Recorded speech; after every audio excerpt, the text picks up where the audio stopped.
Hello and welcome to another episode of Wednesdays with WB. This is in fact episode number 28. Time flies, doesn't it? What can you expect out of this episode? I'm going to be talking about the recent Women's World Cup that was played in South Africa and also touch upon a little bit on how Team India fared, as also about what the final meant for South Africa as a country and also for the women's sport in South Africa too. And of course, we will be talking a little bit about the upcoming WPL as well. And for those who are joining us first up, try and catch up with all the earlier episodes on the Sportstar handle. And also, if you've not done so already, subscribe and get all the buttons pressed, like the likes and the notifications buttons pressed as well. It's so easy to criticize and say it was a game that was to be won and we lost it, kind of views can be given. But what we also need to understand by looking back a little bit is that whenever Australia played India, they would more or less steamroll the Indian girls, but that has been changing since the 2017 World Cup. Yes, the consistency part of it is something that we all would like to see from the Indian girls, but be it the Commonwealth game where it really mattered for both sides to establish a little bit of psychological pressure for the upcoming World Cup then, and also in the semi-final here. It was not a case of Australia steamrolling the Indian girls, and like I always maintained after my involvement with the Indian team, I always maintained that India is one side which Australia is fairly wary of, and India is one side which can challenge Australians. That was again proved right. Everything was almost going India's way. In fact, during one of my stints on air, I said as well at that particular time it was all about India really having control of the game, but that was not to be.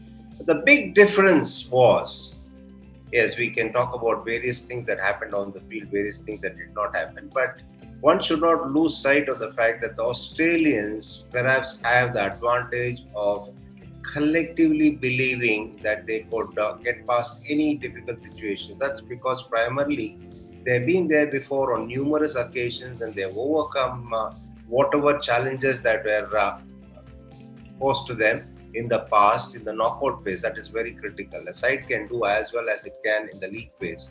But the knockout phase, things, the dynamics are different, the things are different, the psychological pressures are different. So Australia has been there before. It's won a lot of titles. It's won a lot of knockout games, and thus the reason why they are still maintaining that gap between themselves and the rest of the nations.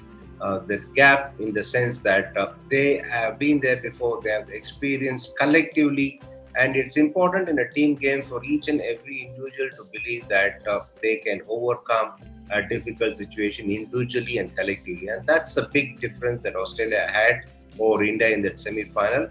Apart from that, if you look at it, let's say 7 to 7, if you compare players vis a vis opener to opener or number 3 to number 3, you would say that if you sort of add up, there's not much in it as far as the talent part of it is concerned.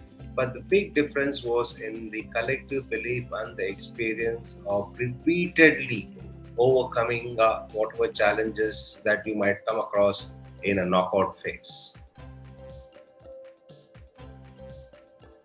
Meg Lanning as a captain, we'll have to really hand it out to her because there is a shelf life for a coach or for a captain, especially in a setup where they only looked at the interests of the team per se and they're not really gaga over individuals. In such a setup and in such an environment, Meg Lanning has kept herself going as a captain, not only individually, but she's also gained the acceptance over a long period of time with the administration, with the players, and with the entire fraternity. That by itself is a great achievement. And to keep yourself motivated as an individual, as a captain of a national side where really things are tough and where everybody is really assessing you each and every year.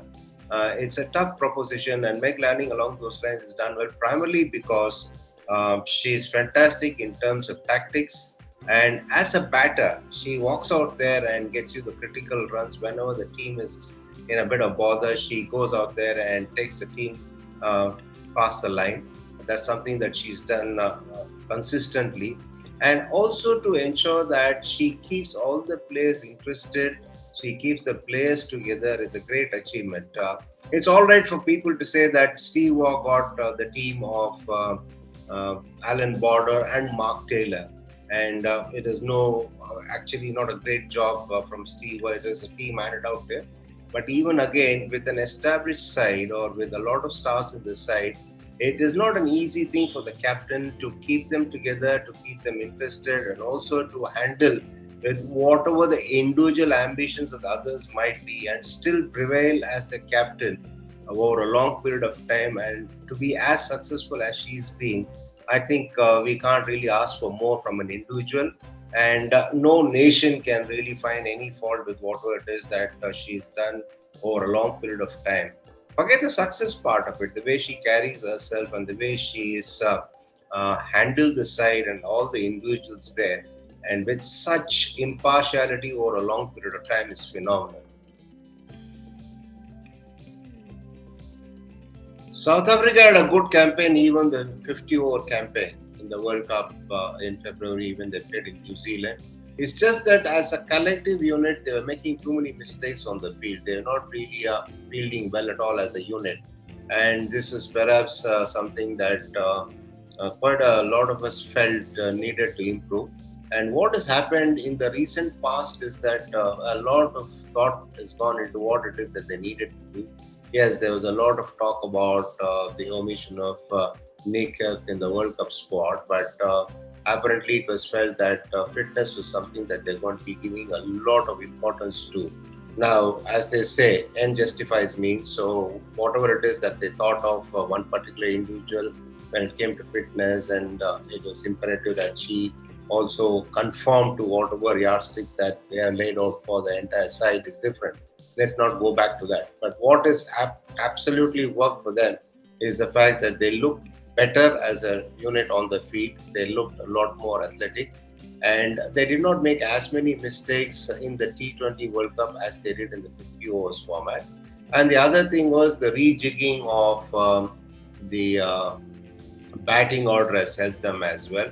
Let's not forget that Minon Dubria was also not a part of the squad, which meant that they lost out on a lot of experience. Yet, they performed as well as they did is something that they'll be really proud of. Laura Ulford came to the party when it mattered. She came to the party in the knockout phase, and obviously they were banking a lot on her. And it was a fantastic campaign. If you look at the side per se, it had a little bit of everything, a lot of experience, a little experience, some highly talented individuals, some not so. But yet they got together there and performed brilliantly well. And even against Australia, it could have happened to any side. Even if Australia were to chase, they might have probably ended up on the losing side as well, because in a final, it's not an easy proposition to chase a target.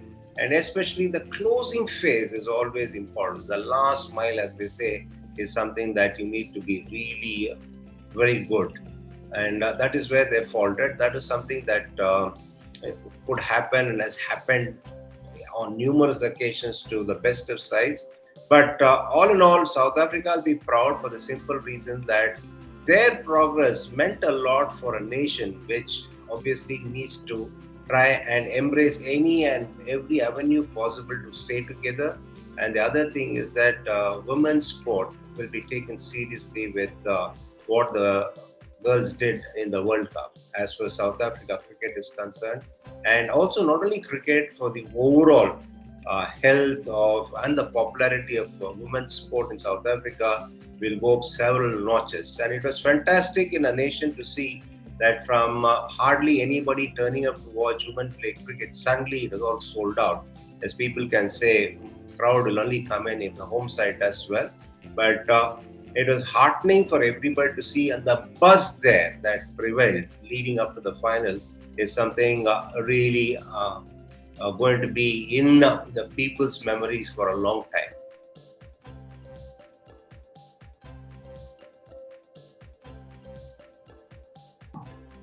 See, for one, they need to try and keep that aura going.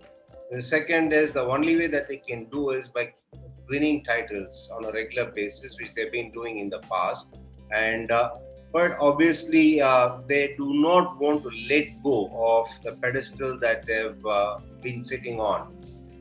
Yes, they have been challenged. It's not the same Australian side as you might have seen a couple of years ago, where they were really dominant and nothing could really shake them or nothing could really challenge them. But off late, in the recent 12 to 18 months period, if you notice, quite a lot of difficult situations they had to tide over. Yes, that's a credit to them. But the very fact that they're getting repeatedly challenged and repeatedly having to really work hard for their victories is an indication that they need to really sort of uh, keep working on their cricket and also do something different, because whatever it is that they've been doing might probably be going past the sell by day. But however they are managing, no matter what the challenges are, I think it's not going to be too long before uh, they need to revise whatever strategies they employ to try and be as successful as they are, because the other teams are going to keep pushing them a lot more than what was happening in the past. Flooded in the youngsters at the right time, and they have not waited too long to do that. They kept the core of the side intact, and then what they have done is they have rotated the youngsters to try and understand who it is that will form the core in the future. That's where they've really been scoring over the others. Whereas if you look at India, there's been a lot of churn, and some of the things that have been done have been inexplicable as far as selections are concerned. But be that as it may, England is going through a transition, and they're also looking to change the way they approach their cricket as well these days. If you notice, England is looking to perhaps replicate what the male cricketers of England are doing. They're a lot more aggressive. They're a lot more keen on keeping the tempo going. It's not a case of them trying to uh, build it up to a crescendo and then have a go at the tail end of the innings like they used to do in the past. They're also trying to adapt to a different brand of cricket. Not only are they coping with the transition that is absolutely brought upon them, there's no other way for them now. They got to try and bring in a lot more youngsters. And apart from that, with the influx of a lot of youngsters into the side, they're also obviously looking to embrace a different brand of cricket. Yes, West Indies needs to improve, because I think that's one side which has not really made any strides, unfortunately. There's a lot of talent, but some of things are not really happening for them. As far as Pakistan is concerned, they're looking far better, but unfortunately, they don't play as many international matches as some other sides. And if they start doing that and gaining more experience, they'll also be forced to reckon with. The subcontinental sides have a lot of talent. There's no two ways about it. But the only thing is that they need to understand that uh, to retain the edge or to retain the success at the international level, everything has to be sustained right through the year. You cannot do things in fits and starts. It's got to be a constant process, like Australia has been doing it for what, almost just over 2 decades now. So that is something that the subcontinental sites need to look at. Yes, there might be a lot of restraints in terms of finances for some of the countries, but somehow they need to find the money. It's only when they find the money, things will happen, and that will also result in a lot of revenue generation. But the first steps that these boards need to take is to try and somehow find the money and give more opportunities for the girls to gain experience and develop that consistent habit of winning. Pakistan did really well because they challenged quite a lot of teams. In fact, they even challenged India. It was a nip and tuck game for India. They looked good. And again, if you look at it, 100 was scored by a Pakistani batter. That's enough testimony for the fact that those girls will definitely do far better if they play on a regular basis. Sri Lanka, but for their fielding not being up to the mark, they would have made it to perhaps a knockout stage, even in the T20, in the 50 overs uh, World Cup and also in the earlier T20 campaign in Australia. Even here, the fielding was really not up to the mark. So, unfortunately, that's a department which they can really improve upon at any given point in time. That has not happened with Sri Lankan cricket. If they develop on their fitness and their fielding, I think they will pose a serious challenge to the best of sides in international cricket. And Bangladesh, of course, what happens there is that there's a lot of talent, but are they being again exposed to international cricket as much as it is required for a side in order to become better is a question that their cricket board has to answer. See, in terms of sheer numbers, I think India will always be one up on the rest of the leagues. The league in India will always be one up on the rest of the leagues across the world. And also, let's not forget that even when the IPL started, there were a lot of reservations, there's a lot of doubts, there's a lot of cynicism about whether it will be a viable proposition or whether the IPL will succeed or whether it will be a case of uh, eggs on the face of the BCCI. A lot of things were discussed then. There are a lot of apprehensions as well. Because let's not forget, the bigger the numbers are, the more the apprehensions are going to be. So I think these are all pre-event nerves in a way. And I think given the way that the BCCI has handled all the challenges that it faced in the last 15 years, especially with regard to the IPL, I'm sure that they will overcome and do whatever that needs to be done to ensure this not only keeps growing as a brand, but also as an event in the sphere of sports. I'm sure that in the coming years, this will also go on to become one of the leading brands as far as sports is concerned across the world. I wouldn't necessarily subscribe to the theory of the best player having to captain a side. I rather look at somebody who's got all the skills of being a good captain, leading the side. Yes, now that this step has been taken, it's fine. Let's not analyze too much about whether it should be an Indian or whether it should be a foreigner. But it is also an indication for the entire system that we are not doing enough to try and bring about the leaders in us. Don't think I'm trying to sell my book here. The very fact that the moment you think of a WPL, you're running towards coaches, you run towards some other country. The moment you think of captains, you're thinking of somebody else rather than somebody close at hand. Now, this is something that you can look at in two ways. One is that the best will obviously get the job. That's one argument. The other argument is that we don't necessarily try and optimize the resources we have is something that we also need to consider, because whenever it's a case of any plum jobs or anything that you immediate response or immediate reflex of everybody is to look outside this country.